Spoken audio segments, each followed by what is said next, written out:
Excuse me, we're about to start the show. Can I hook you? Oh my gosh, look who it is. It's the Keno Brothers, Leigh and Leslie. Or is that Leslie and Leigh? Hi. Yeah.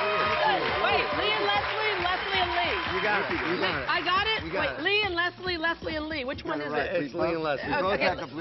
Okay, whatever. We'll figure it out in a minute because the Keno Brothers are coming up on Great Day Houston. We have a potpourri of things on the show today. Great Day starts now. It's Great Day Houston. And now, here's your host, Deborah Duncan. All right, welcome everybody to Great Day. As time goes by, we tend to treasure things that speak to a specific time in history, who it was owned by, or the skill it took to make something when machines weren't around to do it. My first guests have 30 years of experience in antiques. You may have seen them hosting the Antiques Roadshow, but they're joining us this morning with a 21st century take on their own style of furniture at Lewis Shanks. Please welcome furniture designers Leslie and Leigh Keno, otherwise known as the Keno Brothers. Good morning. How are you? Good to see you again. All right.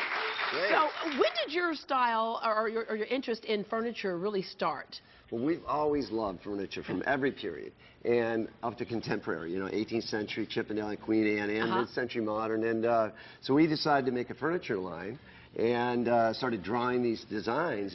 But there's a difference between liking it and then do you remember that moment where it clicked in your brain where you just went, Leigh, yes, Leslie, I love furniture, It happened around 12, I think. We started loving the curves of furniture. Then we found out about girls about 14 years old. And then the whole thing about this furniture line is that it incorporates the curves of women, the human body. Guys don't have curves. Come on, we don't have curves. And they incorporate them, and it makes them attractive. So the S-curve line is through all of our pieces, and the beauty of the wood and the quality. And it's called the line of beauty, sorry. It really is. It's a line of beauty. And they really are, and they're really beautiful. And it looks like you've kind of borrowed from the antique styles that you like. And a lot of things we see in antiques, the reason why we treasure them so much is the skill that it took to make them. They weren't slapped together with glue and, machine made. Exactly. This is what we're all about. Is we love hand craftsmanship, and this chair we call the Slope, which is really comfortable, by the way. But it has these beautiful arms that slope down, and you'll notice it's very organic. I mean, if you look, it looks like all the parts are carved in one piece of wood. Right. So we don't have any sharp edges, and Is it one piece of wood? It looks like it. They're skillfully joined and laminated. It looks absolutely looks like that. And it's really comfortable. If you actually want to sit in it. I want to take a little seat. And you want to, you want to hold this? You want to hold it? Yeah. Really nice to touch, right? Do you mind if I sit for the rest of the show? I mean, sure. Go ahead. Right here, okay. So we love this chair because we spent our whole career saying, I love that chair. If only the legs were a little shorter or taller. So we think we made a perfect armchair. Yeah. And then this little piece, it was just really playful. And again, we're talking about curves. And this is our take on the Chippendale style. Right, we love to talk about on the show.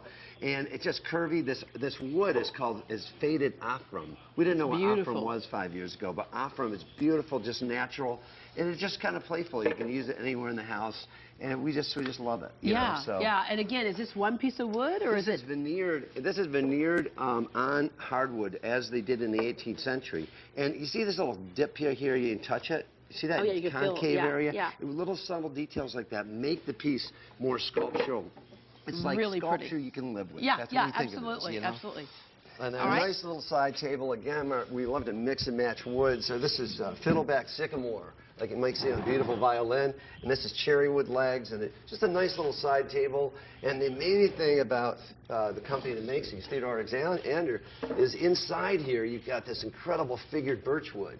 So they're figured inside and out. Yeah, they look like pieces of art. That's what's so cool about them. Thank you. We have somebody in our audience, J.B. Boykin. J.B., you just had a question you wanted to ask. What was that? Yes, I just wanted to know, where do you get your inspiration from? Ah, okay. Not only the antiques, but other things, too. We had great parents. And we did. They were amazing, and our dad's still alive, and he's an amazing guy. And he was an artist, and taught us to look at objects and appreciate them. Yeah. And Mom and Dad used to. They look so lightweight. Oh yeah, the pieces. You know, thank you. We tried to make them just be sculptural, just a minimum of decoration. We don't like to decorate them up like kind of cake decoration. We just want them to be primal, visual, great to the eye. Like this little piece is just waterfall bubinga. I love these words like bubinga. Yeah. And it's this beautiful figured wood and just a handy little table with a bone, as Leslie says, handle, birch wood inside, and then we get our Keno Bro label inside. Yeah, so Keno Bro. There we you go. hope that, you know, we hope that someday these will be heirlooms. These will be brought to an Antiques Roadshow, and someone will say, these two guys 200 years ago. My mother told me she got them. My grandmother got them for these two guys. Right, 200 years ago. Yeah. Exactly. Yeah. But, well, this is one of our favorite pieces here. We call this the raindrop. And we love this, and you know, we do see furniture as sculpture, and I can see this in a hallway when someone walks into someone's home. You know, I would go, wow. You know, that's because it's just a S-shaped curve with an opposing, almost a fish design on the top, but it's made of offram, so this striping is wonderful. And underneath, you can actually put your hand if you want to feel this. You can actually feel it goes all the way up underneath. It's all finished. See that? Underneath, Deborah. That's very neat. So inside and out, and even the places that don't show. Yeah, very cool.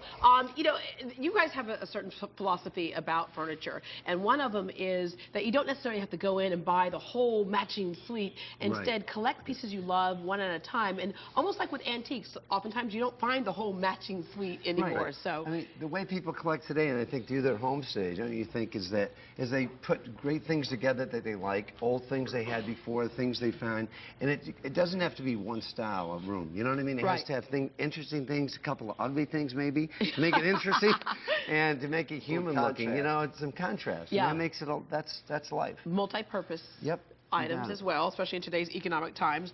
And quality, again, is paramount. Again, something you would see in antiques is the quality. That's what makes them stick around for so many years and be valuable, and that's what you want to pass around in this as well. Exactly. All right. The other thing I want to ask you about is when you guys did Antiques Roadshow, were there times when you just felt so bad for someone who came up and said, I believe that my great-great-great-great-grandmother got this from Queen Elizabeth, handed it to her, and I know that's what it is.